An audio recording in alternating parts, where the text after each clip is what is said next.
साल 2024 जैसे जैसे समाप्ति की ओर बढ़ रहा है, वैसे वैसे साल का अंत भी बेहद दिलचस्प तरीके से हो रहा है।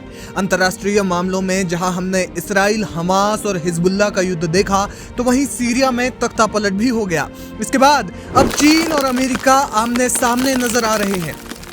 जी हाँ, अमेरिका ने इसी साल अगस्त में ताइवान को अमेरिकी सैन्य उपकरण बेचने की मंजूरी दी। राष्ट्रपति जो बाइडेन ने इसके लिए ताइवान को पहले $80 मिलियन की अनुमति दी।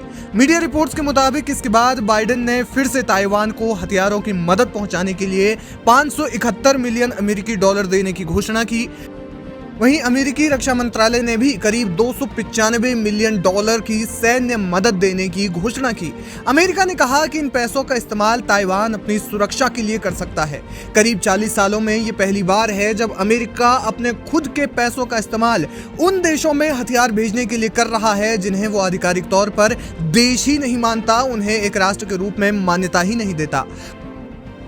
उधर चीन इस फंडिंग के खिलाफ है। अमेरिका ताइवान की जब ये डील फाइनल हो गई और 38 M1A2T एम्ब्रॉस टैंक अमेरिका ने ताइवान भेजे, तो चीन इससे असहज हो गया और उसने इस मामले में अमेरिका को जवाब भी दिया है, जिसमें चीनी विदेशी मंत्रालय ने कहा कि चीन अमेरिका की ताइवान को दी जा रही सैन्य सहायता से बहुत नाखुश है। उसने अमेरिका को सीधी धमकी देते हुए कहा कि अमेरिका आग से खेल रहा है।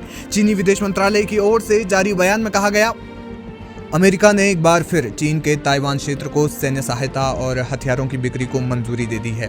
ये एक चीन सिद्धांत और चीन अमेरिका संयुक्त विज्ञप्तियों, विशेष रूप से 17 अगस्त 1982 की विज्ञप्ति का गंभीर उल्लंघन है।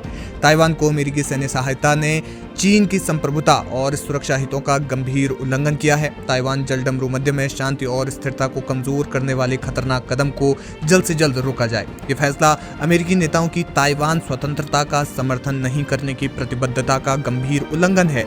यह ताइवान स्वतंत्रता समर्थक अलगाववादी ताकतों को गंभीर रूप से गलत संकेत भेजता है। चीन इसकी कड़ी निंदा करता है और इसका कड़ा विरोध जताता है। ताइवान मुद्दे ने चीन के मूल हितों को प्रभावित किया है और ये चीन अमेरिका संबंधों में रेड लाइन है जिसे पार नहीं किया जा सकता। आपको बता दें कि ताइवान एक स्वतंत्र द्वीप है जहां की आबादी करीब 2 करोड़ 34 लाख के आसपास है। यहां लोकतांत्रिक सरकार चलती है। चीन इस द्वीप पर अपना दावा करता है। चीन कई बार कह चुका है कि वे ताइवान पर कब्जा करने के लिए बल प्रयोग से भी परहेज नहीं करेगा। ऐसी स्थिति में ताइवान के आगे एक शक्तिशाली देश के सामने खुद को खड़ा रखने की चुनौती है। इसलिए ताइवान को हथियारों की जरूरत है। अमेरिका ने इसके लिए ताइवान की मदद की है। जाहिर है कि अमेरिका चीन की धमकियों के बावजूद ताइवान को सैन्य मदद पहुंचाता रहेगा। ऐसे में चीन क्या कदम उठाएगा, ये देखना दिलचस्प होगा।